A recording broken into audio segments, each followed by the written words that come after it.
Hello everybody and welcome back to my channel ShareX India. कल की video में आप लोगों ने जितने भी यहाँ पर कमेंट्स वगैरह करे थे उसमें से काफ़ी कमेंट्स का मैंने रिप्लाई थोड़े बहुत दे दिया था। जिनका नहीं दिया था सोचा कि एक बार प्रॉपर वीडियो बना के डिस्कस कर लेता हूँ। बाकी बहुत सी सारी चीज़ें हैं, अपडेट है मेरे पास, खासकर बीएससी वगैरह को भी लेके मैं यहाँ पर अपडेट आया है। बीएससी वगैरह का जो स्टॉक था वो यहाँ पर जो स्टॉक था वो एएसएम में जा चुका है। आईईएक्स तकरीबन यहाँ पर आज 10% के आसपास दोपहर में गिर पड़ा था और लिटरली कोई रीजन भी मुझे नहीं मिला। मैंने काफी कुछ सर्च वगैरह भी किया यहाँ पर कि ये क्यों गिर पड़ा या स्पेसिफिक कुछ हो गया कंपनी में, तो ऐसा मुझे यहाँ पर कुछ भी नहीं मिला। उसके बावजूद भी यहाँ पर तकरीबन 5-10% के आसपास स्टॉक यहाँ पर डाउन था। इसके अलावा आईपीओ से रिलेटेड भी थोड़े बहुत अपडेट है मेरे पास। ओसवाल पंप का जो यहाँ पर आईपीओ आने वाला है उसका जीएमपी यहाँ पर इंक्रीज हो चुका है, लगभग 15% के आसपास पहुंच चुका है, जो कि एक अच्छी बात है। आईपीओ का साइज फिर भी डिसेंट है, लगभग 1500-1300 करोड़ के आसपास का आईपीओ का साइज यहाँ पर है। उसके बावजूद भी जीएमपी यहाँ पर थोड़ा सा कम ही चल रहा है, मैं कहना चाहूंगा। बट ठीक भी है क्योंकि अभी रिसेंटली जितने भी आईपीओ यहाँ पर लिस्टिंग हुई थी, मेन लाइन के आईपीओ की मैं बात कर रहा हूँ, किसी की लिस्टिंग कुछ खास यहाँ पर अच्छी देखने को मिली ही नहीं थी। इनफैक्ट स्कोडा ट्यूब्स की भी लगभग 15% के आसपास ही पॉजिटिव में लिफ्टिंग हुई थी, सॉरी 0% पे लिफ्टिंग हुई थी। पोटेशियम की लगभग 15% पे हुई थी, बाकी इन दोनों की तो यहाँ पर लॉस में हुई थी। और बेलराइस की भी लगभग 10% के आसपास ही में देखने को मिली थी।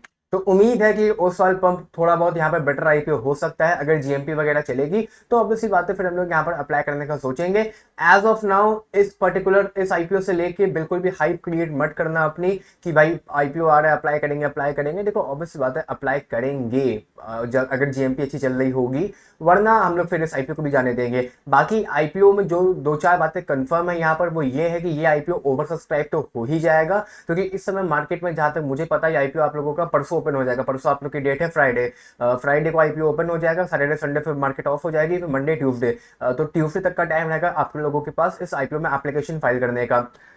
इसके अलावा यहाँ पर कोई और आईपीओ एज सच मार्केट में आने वाला नहीं है, 2-4 दिन में कोई आईपीओ नहीं आने वाला है। तो होपफुली इस समय मार्केट में अकेला आईपीओ यही ओपन रहने वाला है, जिसके चक्कर में सभी लोग हैं जो लोग आईपीओ में एप्लीकेशन फाइल करते हैं, इसी आईपीओ में अपनी अपनी एप्लीकेशन फाइल करने वाले हैं। देखो बाकी अप्लाई अगर हम लोग यहाँ पर करेंगे तो ऑब्वियसली बात है, क्योंकि ओवर सब्सक्राइब हो जाएगा तो कट ऑफ प्राइस पे ही अप्लाई करना पड़ेगा। तो रिटेल कैटेगरी में इतना अमाउंट हो जाएगा, कोई भी यहाँ पर रिटेल कैटेगरी में एक लॉट से ऊपर के लिए अप्लाई नहीं करेगा। और 14 लॉट के लिए लगभग 2,06,304 रुपए का एप्लीकेशन फाइल करनी पड़ेगी। फिर कैटेगरी चेंज होकर आप लोगों की स्मॉल एचएनआई में हो जाएगी। तो या तो रिटेल में एक लॉट के लिए अप्लाई करना, या तो स्मॉल एचएनआई में 14 लॉट के लिए अप्लाई करना। ना ही 2-3 लॉट के लिए अप्लाई करना, ना ही 14 से ज्यादा लॉट के लिए अप्लाई करना। बाकी मेरी मानो तो रिटेल में ही अप्लाई करना एक लॉट के लिए, क्योंकि रिटेल कोटा 35% का है। तो रिटेल कोटा में तकरीबन आई डोंट नो, मैंने कैलकुलेट यहाँ पर नहीं किया है, बट हजारों लोगों को अलॉटमेंट मिलेगी। Whereas in small HNI खाली कुछ 100, 200, 500, 600 लोगों को ही अलॉटमेंट मिलेगी। तो retail category more than enough है। बाकी अलॉटमेंट वगैरह सारी बाकी बातें आप चेकआउट यहाँ पर कर ही लेंगे। कंपनी यहाँ पर बनाती है पंप, पानी वाले, पेट्रोल पंप का पंप यहाँ का नहीं है भैया। कुछ लोग ये भी कमेंट कर रहे थे यहाँ पर, पेट्रोल पंप वाला पंप नहीं है, जो पंप जिससे पानी खींचते हो, वाटर पंप जो होता है जो घरों में लगता है, बिल्डिंगों में लगता है, फ्लैट्स में लगता है, बड़ी बड़ी, वो पंप कंपनी यहाँ पर बनाती है। बाकी ये सारे आईपीओ से रिलेटेड बस थोड़ा बहुत जीएमपी की ही यहाँ पर अपडेट है। इसके अलावा मार्केट में अगर और किसी आईपीओ की बात कर रहे हो तो एनएसडीएल के आईपीओ बस आने की पूरी पूरी यहाँ पर प्लान है। लगभग जुलाई के अंदर अंदर आईपीओ आप लोग को आता हुआ देखने के लिए मिल जाएगा। आना कन्फर्म है। कन्फर्म मैं इसलिए यहाँ पर बोल रहा हूँ आप लोगों से, उसका सिंपल सा रीजन यहाँ पर यह है भाई, इनका जो 1 साल का जो टाइम पीरियड था वो खत्म हो चुका है और ये एक्सटेंशन पे चल रहे हैं। एक्सटेंशन इनका जुलाई तक है, तो जुलाई में इनको किसी भी हालत में आईपीओ लेके आना ही पड़ेगा। क्योंकि जुलाई में लेके नहीं आएंगे फिर इनको सारा पेपर वर्क फिर से फाइल करना पड़ेगा, जो कि ऑब्वियसली बात है ये लोग नहीं करने वाले, कोई भी नहीं करने वाला है। तो अब बस जुलाई जुलाई की बात है, जुलाई में आप लोगों को यहाँ पर एनएसडीएल का आईपीओ आता हुआ देखने के लिए मिल जाएगा। इसके अलावा एचडीबी फाइनेंशियल्स वगैरह का भी आईपीओ यहाँ पर आना तय है, बट वो कब आएगा ये कह नहीं सकते हैं। देखो इनको अब एचडीबी को जो अप्रूवल है वो अभी मिला है, और ये अप्रूवल तकरीबन 1 साल तक के लिए वैलिड रहेगा। तो इसका मतलब ये नहीं है कि आईपीओ अभी लेके आ जाएंगे, हो सकता है अगले महीने ले आए, हो सकता है उस 2 महीने बाद लेके आए, बट कहीं ना कहीं अभी इन लोगों के पास पूरे 1 साल का टाइम है। तो जब इनको लगेगा कि मार्केट इस समय ठीक है, उस समय ही अपना आईपीओ लेके आने वाले हैं। और वैसे भी एचडीएफसी एचडीबी बड़े बड़े आईपीओ हैं, तो ये खराब मार्केट में आईपीओ आई डोंट थिंक लेके आएंगे। प्लस ये आईपीओ तो 12,500 करोड़ के आसपास का होगा, तो इतना बड़ा आईपीओ इस मार्केट में भरेगा भी नहीं शायद से। तो इस चक्कर में थोड़ा सा ये सही टाइम पे ही आईपीओ लेके आना प्रेफर करेंगे। बाकी एनएसडीएल का आईपीओ है वो आप लोग को बहुत जल्द, अब एक आध महीने में ही देखने के लिए मार्केट में मिल जाएगा। इसके अलावा एनएससी वगैरह का भी आईपीओ पेंडिंग था यहाँ पर, जिनको याद होगी वाली बात भी, एनएससी का भी आईपीओ यहाँ पर पेंडिंग है। फिलहाल एनएससी के आईपीओ में भी यहाँ पर बस प्रोसेस वगैरह चल ही रहा है, नो ऑब्जेक्शन सर्टिफिकेट वगैरह मिल चुका है फ्रॉम सेबी। बाकी ये आईपीओ भी, अब ये आईपीओ तो टलता ही जा रहा है। ये आईपीओ मतलब था कि अब आएगा अब आएगा अब आएगा, और ये कहते कहते बहुत टाइम खींच ले रहा है। फिलहाल यहाँ पर जो खाली पॉसिबिलिटी है वो बस ये है कि एनएफडीएल का आईपीओ आप लोग को अगले महीने देखने के लिए मिल जाएगा, और इसको प्लीज अनलिस्टेड मार्केट से इस पॉइंट पे मत बाय करना। सो भाई मुझसे मेरे पिताजी पूछ रहे थे कि भैया ये बाय कर दें 1700 रुपये का अनलिस्टेड मार्केट से, ये गलती बिल्कुल भी मत करना। चाहे ये बाय करो चाहे एचडीबी फाइनेंशियल्स बाय करो, ये सब बिल्कुल भी बाय मत करना, क्योंकि इन सब के जब आईपीओ आने वाले हैं तो जो जीएमपी चल रही होती है वो जीएमपी के साथ आप बाय कर दोगे, पैसे नहीं बना पाओगे। इसीलिए साफ साफ कह रहा हूँ अनलिस्टेड मार्केट से एनएफडीएल एचडीबी प्लीज ये सब मत बाय करना, एनएससी भी मत बाय करना। कुछ करना है बाय तो वो बाय करो जिसका आईपीओ भी नहीं आने वाला। तो आईपीओ के ऊपर तो फिलहाल ये दो चार ही अपडेट्स थे जो मैंने आप लोग को यहाँ पर दे दिए। एसएमई सेक्टर के आईपीओ में एक दो आईपीओ यहाँ पर ओपन है, कुछ खास देखो यहाँ पर है ही नहीं, इससे फालतू में मैं कवर कर नहीं रहा हूँ।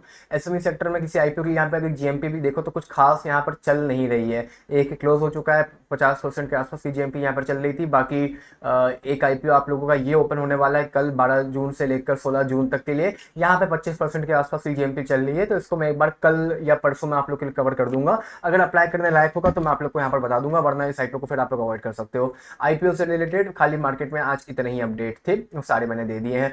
ओवरऑल मार्केट की बात करें यहाँ पर आज तो काफी मतलब कहूंगा कुछ दिनों बाद आज मार्केट यहाँ पे थोड़ी बहुत रेड थी।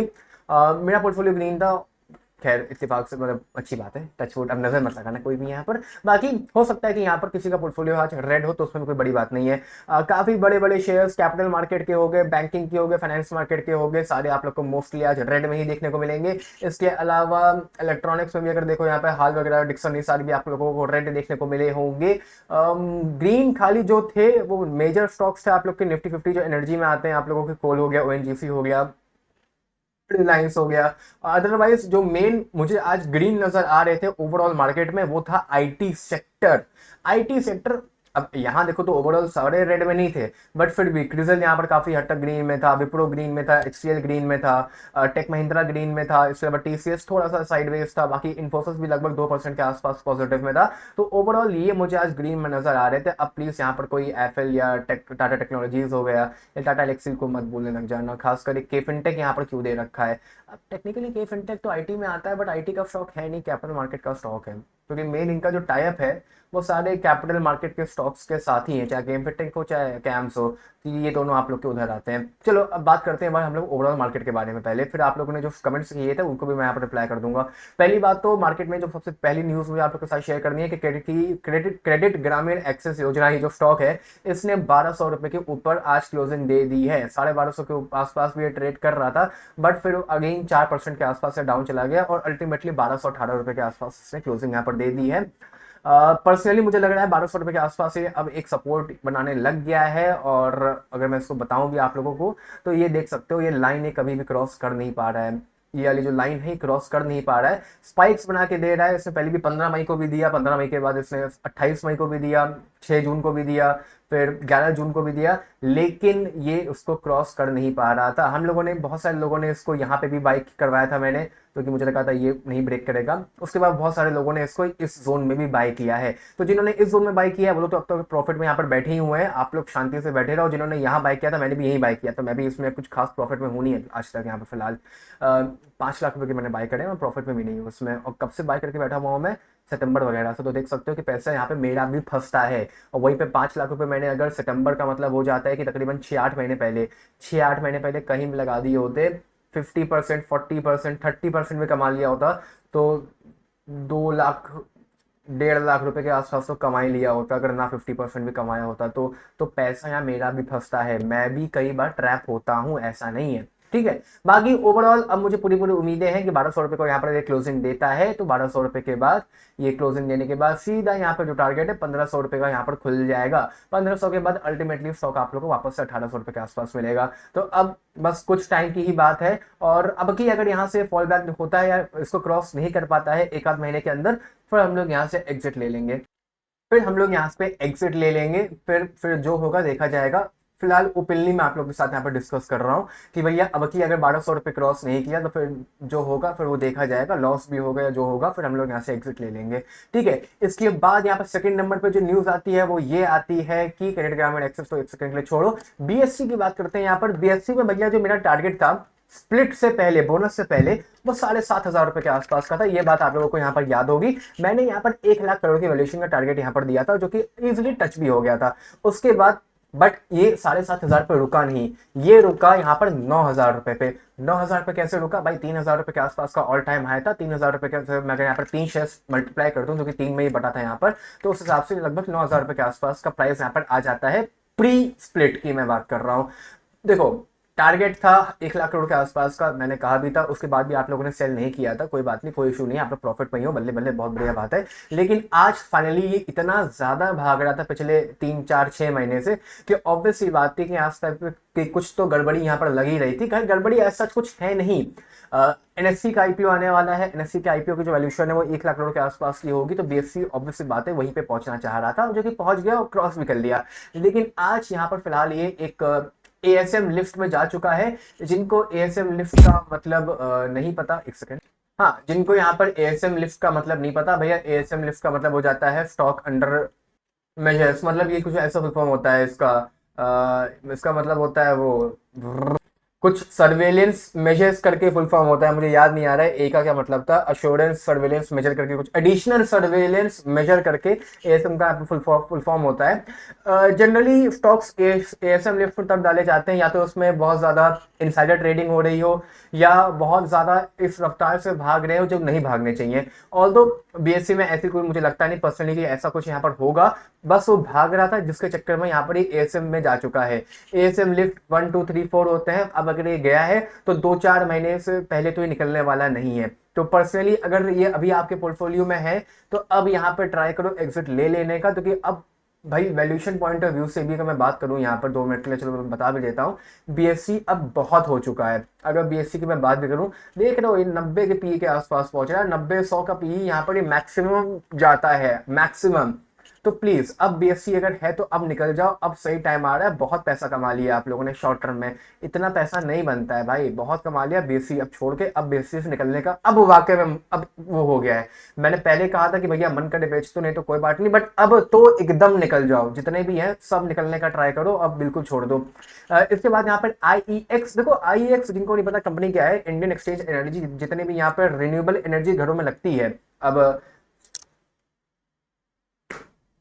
रेन्यूएबल एनर्जी का मतलब क्या है? रेन्यूएबल एनर्जी का मतलब हो जाता है जितने भी घर में आजकल सोलर पैनल वगैरह लगते हैं, वो सारों से जो बिजली बनती है वो बिजली बिजली विभाग में जाती है, वहां से पलट के आपके पास आती है। ये बात आपको पता होगी ना, कि ऐसा नहीं कि अगर आप लोगों ने घर के ऊपर सोलर पैनल लगवा लिए हैं तो उसकी बिजली आप यूज कर पाओ, ऐसा कभी नहीं होता है। वो बिजली जो बनाओगे वो जाएगी बिजली विभाग को, वहां से आपको दूसरी आएगी, और जो आप दोगे उनको वर्सेस जितनी आप लोगे वो प्लस माइनस करके जो भी डिफरेंस होता है उस हिसाब से या तो आपको पैसे मिल जाते हैं या आपको पैसे देने पड़ जाते हैं। पर ये कभी नहीं होता है कि जो आपने सोलर पैनल लगवाए उसकी बिजली आप यूज करोगे, ऐसा कभी नहीं होता है। तो ये कंपनी वो एक्सचेंज जो होता है यहाँ पर आपका और बिजली विभाग की एनर्जी का, वो मॉनिटर करती है। ठीक है, इसका काम वो होता है, और पेमेंट वगैरह भी सब यही लोग मैनेज करते हैं। सरकारी कंपनी है, मतलब सरकारी क्या है, सरकार के ही ऑर्डर वगैरह पर चलती है। कोई खास मुझे यहाँ पर आर्टिकल मिला नहीं इन लोगों के ऊपर। आज मैंने काफी सारे आर्टिकल्स यहाँ पर रीड करने का ट्राई किया, मैंने बहुत सारी चीजें सर्च करी, खाली मैंने देखा कि मॉर्निंग में एक कोई मीटिंग वगैरह थी यहाँ पर, उस मीटिंग के बाद यहाँ पर मिनिस्टर्स वगैरह की मीटिंग थी, कुछ पावर मिनिस्टर वगैरह की। उसके बाद यहाँ पर कपलिंग करके इन लोगों की कोई न्यूज आती है, कपलिंग करके कुछ होता है यहाँ पर। तो ऑनेस्टली मुझे ज्यादा इसका आइडिया है नहीं, मैंने इसको ट्रैक कई बार किया है बट मुझे टर्म्स समझ में नहीं आते हैं, क्योंकि मैं इलेक्ट्रिकल इंजीनियर से या इलेक्ट्रिकल चीज़ों से नॉलेज मेरी दूर दूर तक बिल्कुल नहीं है, तो फालतू में मैं ज्ञान दूं आप लोग को, मुझे बिल्कुल आइडिया नहीं है कि ये सब क्या होता है। कोई भैया अगर इलेक्ट्रिकल इंजीनियर है तो प्लीज़ कमेंट कर दो कि कपलिंग वगैरह क्या होता है, क्योंकि मुझे बिल्कुल भी नहीं पता। मैं फाइनेंस का बंदा हूँ, मुझे वैसी चीज़ कैपिटल मार्केट के बारे में पता है, लेकिन पर्टिकुलर इस स्टॉक में जो टर्म्स यूज़ हो रहे हैं मुझे बिल्कुल आइडिया नहीं है। बाकी मैंने आर्टिकल वगैरह रीड करे, जितना मुझे समझ में आया कि कोई घबराने वाली बात है नहीं। स्टॉक में बस मीटिंग थी, कुछ कपलिंग वपलिंग की न्यूज़ यहाँ पर पहले भी एक दो बार आ चुकी, जिसके चक्कर में 10% के आसपास गिर पड़ा। रिकवर हो जाएगा, क्योंकि आमतौर से पहले भी कई बार ये गिरा है, रिकवर हो चुका है। ऑल टाइम हाई के जो उसका है वो लगभग 250 रुपये के आसपास का है, वहां से गिरा भी लगभग 35% के आसपास, बट अभी भी अगर देखो तो ये 36% 35% के आसपास रिकवर हो गया था। तो आज यहाँ पर जो गिरा भी है, कोई पॉइंट है नहीं, इसको कोई लेना चाहे तो ले सकते हो, कोई बुराई यहाँ पर है नहीं। और जिस हिसाब से आईएक्स का काम है, काम तो मैं जानता हूँ वो बहुत बढ़िया है, काम में कोई दिक्कत यहाँ पर नहीं है। तो आईएक्स 10% यहाँ पे गिरा है, तो शॉर्ट टर्म के लिए 10-15% 20% के लिए इसको अपने पोर्टफोलियो में रख सकते हो, ठीक है। बाकी ये तो हो गई यहाँ पर फिलहाल आज मार्केट की न्यूज़। इसके अलावा आज कैम्स हो गया, सीडीएसएल हो गया, के फिनटेक हो गया, किसी में भी कुछ खास निजी न्यूज़ नहीं थी। 2-2%, 1-1%, 1-8% सब यहाँ पर डाउन ही थे। अमर राजा भैया ले लो, रोज मैं कह रहा हूँ। इसके अलावा पीआई इंडस्ट्रीज लगभग 4,000 रुपये के आसपास पहुंच चुका है, और इंडिगो पेंट्स भी लगभग 1100 1,150 रुपये के आसपास ट्रेड कर रहा है। तो ये चलो, ये तो बातें हो गई यहाँ पर। इसके बाद आते हैं आप लोग के कमेंट्स के ऊपर। कमेंट्स में आप लोगों ने पहला कमेंट यहाँ पर किया था, तो शुरू करता हूँ ये मूवी बिक के बारे में। मूवी बिक पर्सनली अगर मुझसे पूछो तो यहाँ पर लॉस मेकिंग कंपनी है, तो जब तक ये कंपनी प्रॉफिटेबल टर्न नहीं हो जाती तब तक मैं यहाँ पर कोई भी टारगेट वगैरह नहीं दूंगा। आईपीओ अभी दिसंबर में ही आया था, तो तकरीबन उसके बाद से 50% के आसपास गिर चुका है। अभी भी 2-4-5 महीने तक ये बिल्कुल नहीं चलने वाला है। इसको अवॉइड करो बाय करने का। पोर्टफोलियो में अगर होल्ड करके बैठे हो तो फिर बैठे रहो, फिर कोई दिक्कत नहीं है, क्योंकि धीमे धीमे आपका जो शॉर्ट टर्म का जो शेयर है वो लॉन्ग टर्म में कन्वर्ट हो जाएगा, तो टैक्सेशन में आपको बेनिफिट मिलेगा। बाकी at this point of time इसका पी वगैरह तो मैं देख सकता नहीं, तो कंपनी यहाँ पर जब पैसा ही नहीं कमा रही है तो पी कहाँ से देखूं मैं, तो पी देखने के लिए प्राइस टू अर्निंग चाहिए होती है, और जब अर्निंग ही नहीं है तो प्राइस का क्या मैं चाल डालने वाला हूँ। फिलहाल पिछले साल 19 करोड़ के आसपास का प्रॉफिट था। मैंने आईपीओ के टाइम भी कहा था ये प्रॉफिट फर्जी है, ये प्रॉफिट खाली आईपीओ के को लाने के लिए दिखाया गया था, वही हुआ। इस साल फिर से लगभग 150-125 करोड़ के आसपास का लॉस दिखा चुकी है, तो इसको प्लीज स्ट्रिक्टली अवॉइड करो। एमसीएक्स मैंने पहले भी 1-2 बार 3-4 बार कवर किया है अपने पर्पल वाली इसी वीडियोस में। एमसीएक्स वह जिनको नहीं पता, इंडिया में जो गोल्ड की ट्रेडिंग होती है, सिल्वर की ट्रेडिंग होती है, जितनी भी कमोडिटीज की ट्रेडिंग होती है वो सारी एमसीएक्स में होती है। जो सीडीएसएल के पीछे मैं पागल रहता हूँ, वही मैं एमसीएक्स के पीछे भी पागल रहता हूँ। सेम काम है भाई, देखो फर्क है थोड़ा सा, काम सेम नहीं है। सीडीएसएल आपके शेयर्स होल्ड करता है, ठीक है, सीडीएसएल शेयर्स होल्ड करता है। एमसीएक्स वो ट्रेडिंग मॉनिटर करता है कमोडिटी मार्केट की। इंडिया में गोल्ड की ट्रेडिंग हो गई, देखते नहीं आज कितना गोल्ड का भाव है, कितना सिल्वर का भाव है, कितना प्लेटिनम कह रहा हूँ, कॉपर का भाव है, एल्युमिनियम का भाव है। तो जो ट्रेडिंग होती है भाई, पूरे पूरे डीमैट खोलते हैं, धन वगैरह पे अगर डीमैट खोलोगे तो एमसीएक्स का वहाँ पर ऑप्शन होता है, ग्रो में नहीं है, अब स्टॉक्स में होता है, एंजल वन में भी होता है, धन में मेन मैं तो धन में यूज करता था, धन में मुझे पता है, मैंने वहां पे ओपन करवाया था। एमसीएक्स का पूरा सेगमेंट है भाई कमोडिटी। इंडिया में छोटा मोटा शेयर नहीं है ये, इसकी वैल्यूएशन लगभग 40,000 करोड़ के आसपास भी है, मेरे पोर्टफोलियो में भी है। मैं कितना ऊपर हूँ मुझे पता नहीं है, बट ये बहुत भागा है, इफ आई एम राइट, देख सकते हो, और भागा है ये 1,000-1,500 रुपए का, ये 500 रुपए का स्टॉक था, ये भागते भागते लगभग 5,000-7,000 रुपए के आसपास का हो चुका है। अभी भी कोई बाय करना चाहे तो ठीक ठाक स्टॉक है, कोई इशू नहीं है। लगभग अगर यहाँ पे प्रॉफिट देखोगे तो इस साल थोड़ा सा यहाँ पर कम हो रहा है, बट ये एमसीएक्स अपने आप में बेहतरीन स्टॉक है, मोनोपोलिस्टिक स्टॉक है और बहुत बढ़िया स्टॉक है। बाकी बाय करने के लिए थोड़ा सा उससे आप लोग को उतना अच्छा ना लगे, क्योंकि इस साल का जो क्वार्टरली यहाँ पर रिजल्ट अभी अनाउंस किया है कंपनी ने, वो एकदम से 100-200 करोड़ रुपए से भाग के 700 करोड़ के आसपास का कर दिया है, तो वो अपने आप में बहुत ही मतलब ज्यादा प्रॉफिट कर दिया है। वरना लॉन्ग टर्म के लिए कोई पोर्टफोलियो में रखना चाहे तो एमसीएक्स को रख सकता है। बाकी एक बार थोड़ा सा अगर नीचे मिलता है तो मैं ज्यादा कहूंगा कि बढ़िया बढ़िया स्टॉक है बाय करने के लिए, क्योंकि 7,500 रुपए हल्का सा ज्यादा है प्राइस, थोड़ा एक बार थोड़ा सा फॉल बैक आने दो, उसके बाद देखते हैं हम लोग यहाँ पर। आरती इंडस्ट्रीज को स्ट्रिक्टली अवॉइड करो, कंपनी प्रॉफिट नहीं डिक्लेयर कर पा रही, जब तक कंपनी लॉस में है या कंपनी के प्रॉफिट यहाँ पर डिक्लाइन हो चुके हैं, कंपनी को स्ट्रिक्टली अवॉइड करो। आरती इंडस्ट्रीज को होल्ड भी कर रहे हो तो अपने रिस्क पे होल्ड करो, मैं यहाँ पर कुछ नहीं कर सकता हूँ। इसके अलावा ये मुझसे किसी ने यहाँ पर पूछा था यथार्थ हॉस्पिटल, मुझे जेन्युइनली यार ये सवाल था मुझसे, किसने पूछा था यहाँ पर यथार्थ, अभी एक मिनट रुको, ये पूछा था मुझे उज्जवल जी ने, सर कोई भी शेयर मत बाय किया करो, मतलब हॉस्पिटल है यार कहीं पे, एसएमई मेन लाइन पे कहीं लिफ्टिंग यहाँ पर दिखा दी, किसी जमाने में लिफ्ट हो गया यथार्थ हॉस्पिटल, 2023 में कभी हॉस्पिटल वगैरह आगे लिफ्ट हो गया होगा, इसका ये मतलब थोड़ी है कि कंपनी बहुत बढ़िया कंपनी हो गई या बहुत बढ़िया शेयर हो गया। छोटर मोटर हॉस्पिटल है यार, कोई लड़का जिसके बाप के पास 100-200 करोड़ रुपए होंगे हॉस्पिटल खोल के बैठ जाएगा, शेयर में लिफ्ट करवा लेगा अपना। ये सब ऐसे ही है, मतलब प्रॉफिट भी देखो तो 19 करोड़ का था, फिर 44 करोड़ का हुआ, अब 100 करोड़ के आसपास का हो रहा है। कोई दम नहीं है, ऐसे हजारों शेयर लिफ्टेड है हॉस्पिटल के। अभी डॉक्टर अग्रवाल हेल्थ केयर आई करके एक शेयर आया था। क्या है ये सब? कुछ नहीं है, हॉस्पिटल है ये सब अपना शेयर पेड़ लेके आ रहे हैं। अपोलो अपोलो थोड़ी बन जाएंगे ये सब। अपोलो फार्मेसी अलग है, वो अलग है, वो फार्मेसी अपोलो फार्मेसी के चक्कर में चलता है। ये Yatharth hospital, doctor Agarwal health care, ये सब आई सेंटर, ये सब ऐसे ही है। लेंस कार्ड का है तो वो चश्मा बेचते हैं, वो बिजनेस है, वो एक देखो। ये सब छोड़ दो, मतलब ये सब ऐसे ही है कुछ। मुझे बहुत मतलब ऐसा खराब लग रहा था कि लिटरली कोई शेयर दिख जाता है बाय कर लेते हो बिल्कुल भी। 5,000 करोड़ की वैल्यूएशन है, इंडस्ट्री पी वगैरह सब छोड़ दो। ये सब बहुत ही, अगर दिखाऊं मैं आप लोगों को, प्रमोटर प्रमोटर होल्ड करके बैठे हुए ऐसे ही है। ये सब अवॉइड करो, इसको कोई भी बिल्कुल मत मत मत बाय करना। इसके अलावा डैम कैपिटल का अभी आईपीओ आया था, आईपीओ आने के बाद काफी यहाँ पर डाउन भी गया था, बट अभी लगभग 35% के आसपास की रिकवरी दिखाई है। आईपीओ प्राइस के आसपास से ट्रेड कर रहा है, होल्ड करो, वापस से अपने ऑल टाइम हाई के आसपास से जा सकता है। पूरी पूरी मेरी साइड से यहाँ है। बाकी नॉर्थ आर कैपिटल में भैया मैं एक बात यहाँ पर देख रहा था कि ये शेयर मुझे बहुत ही ज्यादा इंटरेस्टिंग लग रहा था, बल्कि इतना इंटरेस्टिंग लग रहा था कि इसको मैं अपनी वॉच लिस्ट में भी ऐड करने वाला हूँ वन में। देखो बताता हूँ क्यों। कंपनी का मार्केट कैप लगभग 4,000 करोड़ से भी थोड़ा सा नीचे है, बट कंपनी का जो प्रॉफिट है वो लगभग 400 करोड़ के आसपास हो चुका है। और जिस टाइप की मार्केट आजकल इंडियन स्टॉक मार्केट हो चुकी है, 4,000 करोड़ की अगर 400 करोड़ का अगर कोई कंपनी प्रॉफिट डिक्लेयर करती है तो उसका जो मार्केट कैप है वो 20,000 करोड़ से 25,000 करोड़ के आसपास का होता है आमतौर से। ऑल्दो ये लोन इंडस्ट्रीज की कंपनी है, इनका वैल्यूएशन थोड़ी सी यहाँ पर कम रखी जाती है। बट अगेन अगर मैं दिखाऊं भी आप लोग को, ये था यहाँ पे यथार्थ हॉस्पिटल, जैसा कि मैंने बोला कि कुछ है नहीं, पी वगैरह बहुत ऊपर है, छोड़ दो। आरती इंडस्ट्रीज में भी प्रॉफिट यहाँ पर जा चुका है, इसको प्लीज अवॉइड करो स्ट्रिक्टली। बाकी एमसीएक्स को थोड़ा सा नीचे मिल जाए तो बाकी बेटर रहने वाला है बाय करने के लिए। नॉर्थ आर कैपिटल को मैं यहाँ पर चेकआउट कर रहा था, अगर प्रॉफिट यहाँ पर देखो तो लगभग 400 करोड़ के आसपास का हो रहा है धीमे धीमे। और उस हिसाब से कंपनी मुझे काफी बेहतरीन लग रही थी। ऑपरेटिंग प्रॉफिट था वो लगभग 1,200 करोड़ के आसपास का था, जिसमें से यहाँ पर नेट प्रॉफिट 400 करोड़ के आसपास का था, जो कि बढ़िया है मेरे हिसाब से। उस पॉइंट ऑफ व्यू से करंट प्राइस पे अगर कोई नॉर्थ आर को बाय करना चाहे तो कर सकता है। ऑल्दो अभी लगभग 30% के आसपास से भाग गया है नीचे से, तो थोड़ा सा मैंने यहाँ पे डिले कर दिया है, बट जब जाए को तभी सवेरा, ऐसा कोई उसमें इशू नहीं है। तो बट ये मैं अपने वॉच लिस्ट में ऐड किया है, इसको जरा मैं 2-4 बार और कवर करने का ट्राई करूंगा। कंपनी मुझे बढ़िया लग रही है, प्रॉफिट वॉफिट यहाँ पे कसके हो रहे हैं इस कंपनी के। तो नॉर्थ आर्क अपने आप में बेहतरीन है। बाकी सेन्योर फार्मास्यूटिकल में मुझे कोई इशू यहाँ पर नहीं लगा। इशू मुझे खाली है तो बस एक है कि इस कंपनी का प्रॉफिट बहुत कम है। 32 करोड़ का प्रॉफिट कंपनी यहाँ पर लगभग 2,500-3,000 करोड़ के आसपास के मार्केट कैप पे बैठी है। वहीं पर नॉर्थ आर्क 400 करोड़ के प्रॉफिट पे भी लगभग 3,500 करोड़ के आसपास बैठा है। तो वैल्यूएशन समझ सकते हो सेन्योर फार्मास्यूटिकल की बहुत ज्यादा है। बाकी पर्सनली फार्मास्यूटिकल इंडस्ट्रीज ज्यादा परफॉर्म नहीं करते हैं, ये बात मैं पहले बता चुका हूँ।